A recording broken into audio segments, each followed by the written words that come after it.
గనపరచుట కొరకై దేవుని యొక్క వాక్యాన్ని మనము ధ్యానం చేసుకుని ప్రభువును మనము ఆరాధించ బద్దులమై ఉంటున్నాము. ఈ సమయంలో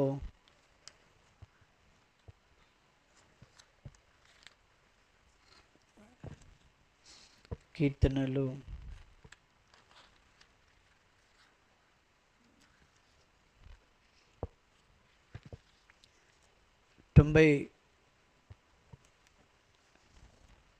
92వ అధ్యాయము, కీర్తన 92,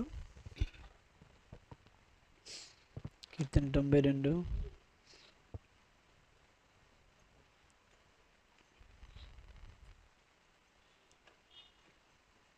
మొదటి 5 వచనాలు మనం మార్చి చదువుకుందాం. కీర్తనలు 92 మొదటి 5 వచనాలు. యెహోవాను స్తుతించడం మంచిది, మహోన్నతుడా నీ నామమును కీర్తించుట మంచిది.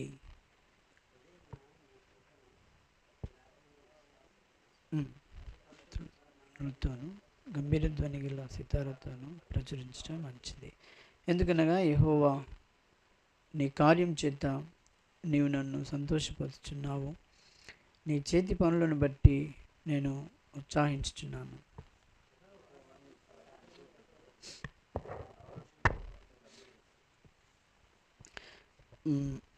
ప్రభు మరి సహాయం కొరకై మనం ప్రార్థన చేసుకుందాం. ప్రేమగల తండ్రి, పరిశుద్ధుడైన మా దేవ, నీకు వందనములు చెల్లిస్తుంటున్నా. మమ్మల్ని ప్రేమించి జ్ఞాపకం చేసుకుని మా ఆయుష్ను పొడిగించి ప్రభా ఈ 2025 సంవత్సరము 12వ నెల 25వ తారీఖు వరకు కూడా మీరు మమ్మల్ని అన్ని విధాలుగా కాపాడి భద్రపరిచిన నీ ప్రేమను బట్టి నీకు వందనం చెల్లిస్తూ ఉంటున్నాం. ఈ సమయంలో ప్రభా మరొక దినము ప్రభా మీరు మాకు ఈ క్రిస్మస్ దినముగా 25వ తారీఖు ప్రపంచమంతా జరుపుకుంటూ కొరకై మీరు ఇచ్చిన మీ ప్రేమను బట్టి నీకు వందనాలు. మేము కూడా నీ సన్నిధిలో చేరి నిన్ను ఆత్మతో సత్యంతో ఆరాధించి నేను గణపరచుటకు సహాయపడుతురండి. ప్రభా మా విశ్వాస యాత్రలో తండ్రి నమ్మకంగా నీ కొరకై సాగి వెళ్ళటకు సహాయం చేయం. నన్ను సిలుచట్టు మరుగుచి వందనము చెల్లిస్తూ ఈ గడిపే సమయం అంతా కూడా మాకు ఎంతో ఆశ్చర్యకరంగా చేయమని యేసు నామములో స్తుతించి ప్రార్థిస్తున్నాం తండ్రి, ఆమేన్. దేవుని యొక్క వాక్యాన్ని మనము చూసినట్టయితే ఇక్కడ ఏదేమైనా కానీ మనము ఏ సందర్భంలోనైనా, ఏ దినంలోనైనా, ఏ గడియనైనా, అన్ని విషయాల్లో, అన్ని వేళలో యెహోవాను స్తుతించుట అది మంచిది. అది ఆయనను మరి జ్ఞాపకం చేసుకోవడం, స్తుతించడము అదెంతో చాలా మంచిది అని చెప్తుంటున్నాడు. కాబట్టి మనకు ఎప్పుడైతే యేసుప్రభువును మనము స్వరక్షకునిగా అంగీకరించుకున్నామో అప్పటి నుండి ప్రతి సమయం, ప్రతి గడియ ఆయనను మనము జ్ఞాపకం చేసుకుంటాం, ఆయనను స్తుతించడం అది చాలా మంచిది. తర్వాత మహోన్నతుడు నీ నామమును కీర్తించుట మంచిది. ఆయన నామమును ఎక్కువగా జ్ఞాపకం చేసుకోవడము మనకేంటిదండి చాలా మంచిది. ఏ నామముల కంటే కూడా ఆయన నామాన్ని మనము జ్ఞాపకం చేసుకోవడం, ఆయనను స్తుతించడం, ఆయననే మన యొక్క జీవితాల్లో గొప్పగా గణపరచడం అనేది చాలా మంచిది. కాబట్టి ఈ దేవుడు ఒక మంచి మంచి జీవితాన్ని, మన జీవితంలో ఒక మంచి నామమును లేకపోతే ఆయనను స్తుతించుటకు మనల్ని ఏర్పాటు చేసుకున్నాడు కదా, అది ఎంతో మంచిది. ఉదాహరణ చెప్పాలంటే మనము 10th చదివిన తర్వాత మరి ఇంటర్లోకి వెళ్ళేటప్పుడు స్టూడెంట్స్ తల్లిదండ్రులను, ఫ్రెండ్స్ను ఏమడుగుతారండి, ఏది మంచిది, ఎందులో జాయిన్ అయితే బాగుంటుంది, ఏది మంచిది, ఏది మంచిది అని చెప్తూ ఉంటారు, అడుగుతూ ఉంటారు. కొంతమంది లాభపడతారు, కొంతమంది నష్టపడుతూ ఉంటారు దాన్ని బట్టి. కాబట్టి మన ఆత్మీయ జీవితంలో కూడా రక్షణలోనికి వచ్చిన తర్వాత ఈ లోకంలో ఉన్న వాటన్నిటికంటే కూడా నువ్వు ఏది గొప్పదని చెప్పుకున్న వాటన్నిటికంటే కూడా చాలా మంచిది ఏంటంటే ఆయనను జ్ఞాపకం చేసుకుంటాం, ఆయన నామాన్ని జ్ఞాపకం చేసుకుంటాం. అది చాలా మంచిది అని మనం ఇక్కడ దేవుని వాక్యంలో మనం చూస్తుంటున్నాం. ఎందుకంటే 4వ వచనం ఏమన్నట్టు, ఎందుకనగా యెహోవా నీ కార్యం చేత నీవు నన్ను సంతోషపరుచుచున్నావు. ఆయన యొక్క కార్యము కీర్తనలు 92లో మనము చూస్తున్నాం. ఆయన యొక్క కార్యముల చేత మనల్ని ఏం చేస్తున్నాడండి? సంతోషపరుచుచున్నాం. నీ కార్యముల చేత, ఆయన కార్యాల ద్వారానే నిజమైనటువంటి సంతోషం ఉందట. మనకు నిజమైన సంతోషం ఎప్పుడు? ఆయన చేస్తున్నటువంటి కార్యముల ద్వారా. నేను ఆ జీవితంలో ఈ దినము ఆయన యొక్క ప్రేమను బట్టి మనము సజీవ లెక్కలో ఉన్నాం కదా. దాన్ని బట్టి మనము ఆయనకెంతో మరి కృతజ్ఞమై ఉంటాం. చూడండి, మనకు ఒక వాక్య భాగం ఉంది, ద్వితీయోపదేశకాండము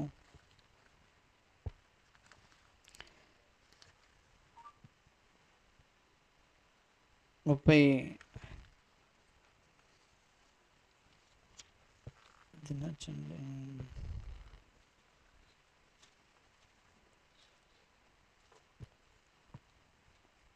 దేవుడు మనకు తన యొక్క గొప్ప కార్యం చేత దేవుడు మనల్ని తన యొక్క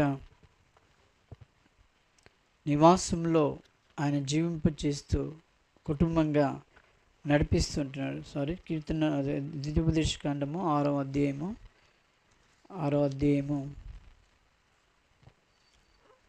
దానికి వాక్య భాగంలో మనం చూసినట్టయితే ఆయన మన కుటుంబాలను ప్రేమించి కాపాడుతూ వస్తూ ఉన్నాడు. 6వ అధ్యాయము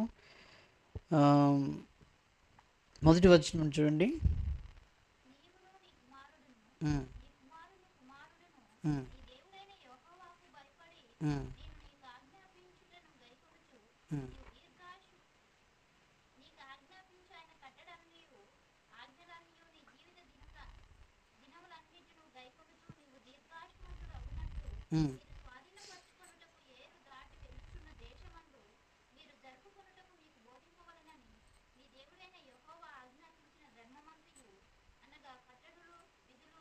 చాలు, నీవు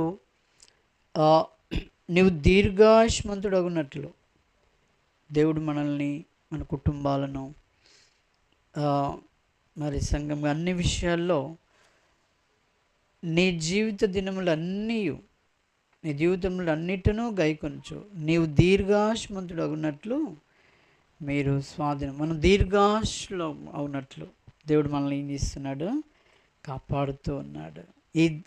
ఈ దీర్ఘాయుష్ ఇచ్చింది నీకు నాకు ఎవరండి? ఆయనే ఇచ్చాడు. దేవుడే మనకు దీర్ఘాయుష్ని ఇచ్చాడు. ఈ దీర్ఘాయుష్లో మనము ఆయనను మనం జీవించినంత కాలము జీవిస్తూ ఉన్నప్పుడు మనము ఏం చేస్తూ రావాలట? 7వ వచనం చూడండి. అదే ద్వితీయోపదేశకాండం 6.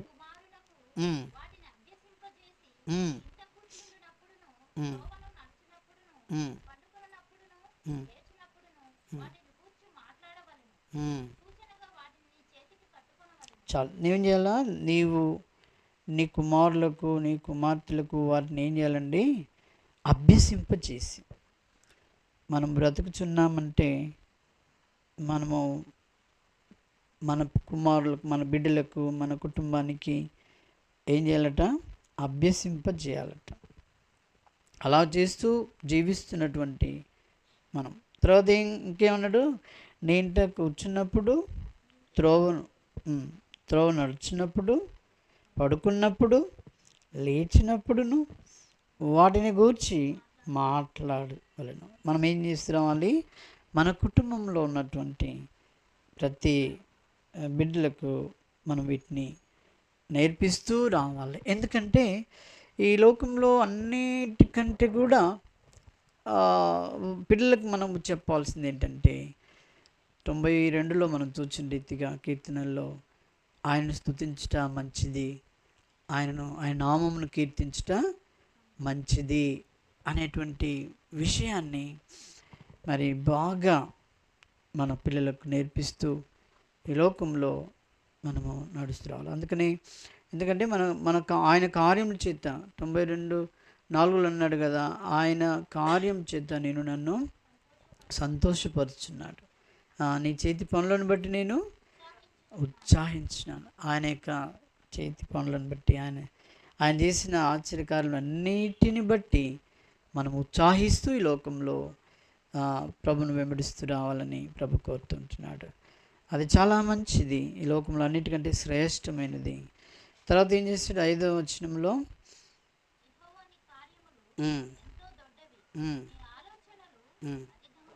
చాలు ఆయన యొక్క కార్యాలు చాలా దొడ్డవి అన్నగా, చాలా మరి పెద్దవిగా.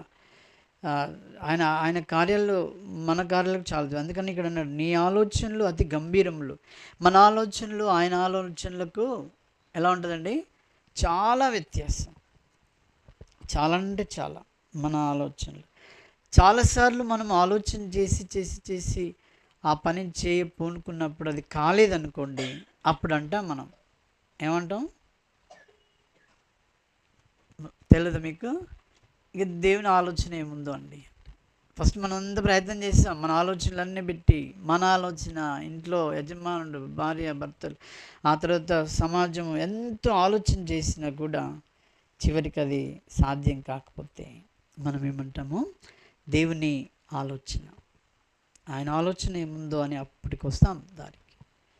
కానీ ఆయన ఆలోచన చాలా గొప్పవి.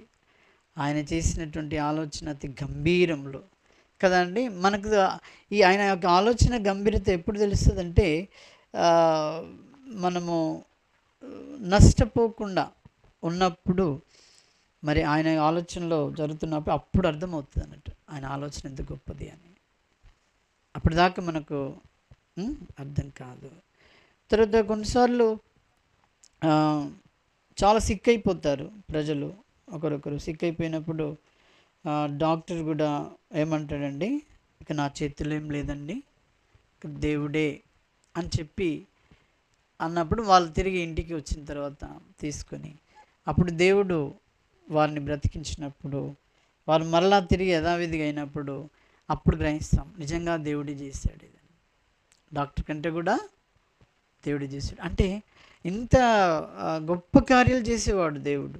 మన దేవుడు ఎలాంటి వాడండి? గొప్ప కార్యాలు. కాబట్టి ఇవన్నీ జ్ఞాపకం చేసుకుంటూ, ముఖ్యంగా ఆయనను మన దేవుడు అందరికంటే కూడా, అన్నిటికంటే కూడా ఎలాంటి వాడండి? మంచివాడు. మన దేవుడు ఎలాంటి వాడు? మంచివాడు. ఈ లోకంలో ఆయనంత మంచి ఎవరైనా ఉన్నారా అండి? ఎవ్వరు లేరు. పిల్లలు పుట్టినప్పుడే మంచివాళ్ళు, పెద్దగా అయితే అంత మంచి వాళ్ళుగా ఉండరు. పెళ్ళి అయినప్పుడే మంచి వాళ్ళుగా ఉంటారు, తర్వాత ఒకరినొకరికి అంతగా ఉండదు. మంచోడా ఏమో మంచోడు లేండి అంటారు, అంతే. మంచి ఏదో అదేంటి బల్మీకి అంటే సాగుకుంటూ పోతుంటుంది సంసార జీవితం. అయితే ఇక్కడ ఆయన తెలియజేసేది ఏంటంటే, నేను వీటన్నిటికంటే కూడా, మీరు గమనించండి, మీరు తెలుసుకోండి మరొకసారి, నేను మీకు మంచి దేవుడను, మంచివాడను. ఆయన నామం కూడా ఎంతో మంచిది. ఎందుకంటే ఆయన మన జీవితాల్లో గొప్ప కార్యాలు చేస్తున్నవాడు, మనల్ని సంతోషపరుస్తున్నాడు. ఆ తర్వాత మరి ఆయన చేతి పనులను బట్టి మనం ఉత్సాహిస్తున్నాము. ఆయన కార్యములు ఇంత దొడ్డవి. నా విషయంలో నీకు నాకు కుటుంబంగా యజమాని ఎవరు ఆలోచించిన దానికంటే అంటే కూడా ఆయన ఆలోచన ఎంతో గొప్పది. ఆయన ఆలోచన చాలా గొప్పది. కాబట్టి అతి గొప్ప దేవుణ్ణి మనము కలిగి ఉన్నందుకు మనం ఎంతో ధన్యులము. అదే కీర్తనలు 33లో అంటాడు, యెహోవా తమకు దేవుడు కాగల జనులు ధన్యులు అంటాడు. మనమే. తర్వాత ఇప్పుడు ఆయనకు జనులు కావడానికి మనం ఏమైనా చేసామా? ఏం చేయలే. మొదటి యోహాను పత్రిక 4:10 ఏమంటాడు? 4:10 మనము దేవుని ప్రేమించమని కాదు, మనం దేవుని ప్రేమించమని కాదు, తానే మనల్ని ప్రేమించాడండి. చాలు, మనల్ని ప్రేమించినాడు ఆయన మనల్ని ప్రేమించినాడు. ఆయన ప్రేమించి ఊరికనే ఉన్నాడా? ఆయన ఊరికలే, ఆయన మన పాపముల కొరకై ప్రాయశ్చిత్త బలిగా చేయబడ్డాడు. ఆయన మనల్ని ప్రేమించినాడు, మనల్ని కనికరించినాడు. ఆయన యొక్క దయ, కృప, కనిక అన్నీ కూడా మన పట్ల చూపించి మనకి ఇంకేం చేసినాడండి? ఆయన మన కొరకై ప్రాయశ్చిత్త బలిగా చేయబడ్డాడు. కాబట్టి మనము ఆయనను జ్ఞాపకం చేసుకోవాలి. ఆయన మనము అన్ని వేళలో, నేను నా జీవితంలో మంచి దేవుడిగా నీకున్నాడు కాబట్టి నీవు ఆయనను ఎప్పుడు కూడా నీవు జ్ఞాపకం చేసుకుంటూ రావాలి. ఆయన స్తుతిస్తూ గణపరుస్తూ రావాలి. కీర్తన 92:8 ఏమన్నట్టు అండి?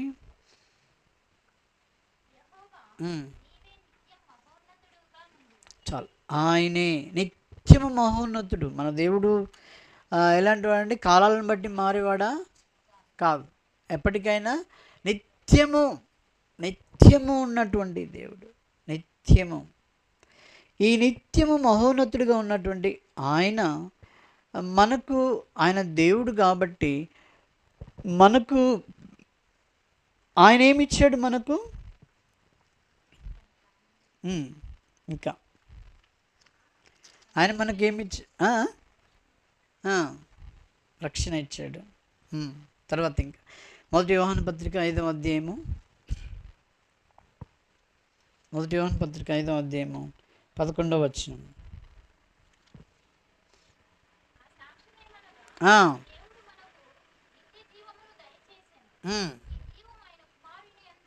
మనకేం దయచేసాడండి?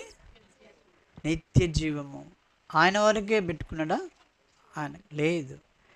ఆయన నిత్యము మహోన్నతుడిగా ఉండే దేవుడు. నా పిల్లలు కూడా ఎలా ఉండాలి? నా పిల్లలు కూడా నా వాళ్ళే నిత్య జీవం కలిగి ఉండాలని ఆయన కుమారుని పంపాడండి. ఆయన కుమారుని పంపడం ద్వారా, ఆయన ప్రాయశ్చిత్త బలిగా చేయబడడం ద్వారా మనకేం కలిగిందండి? నిత్య జీవం దయచేశాడు. ఇది చాలా ప్రాముఖ్యమైందండి. ఈ లోకంలో అన్నిటికంటే, అన్ని ఆశీర్వాదాల కంటే కూడా, అన్నిటికంటే కూడా ఈ నిత్య జీవం ఎలాంటిది? చాలా విలువైనటువంటిది. కారణం ఏంటంటే దేవునితో మనం ఉండడానికి ఈ నిత్య జీవాన్ని అనుగ్రహించినాడు. కాబట్టి ఈ మంచి దేవుడు నా జీవితంలో అన్ని వేళలో మంచివాడుగా ఉండడానికి కొరకై ఆయన వచ్చినాడు. మన జీవితంలో మనం ఏం చేస్తూ రావాలి? మంచి దేవునిగా కలిగి ఉండి మనము ఆరాధిస్తూ రావాలి. ఈ కొన్ని తలంపులతో మన ప్రభును మనం ఇప్పుడు త్వరగా ఆరాధన చేసుకుందాం. మోకరించి ప్రభును ఆరాధన చేసుకుందాం.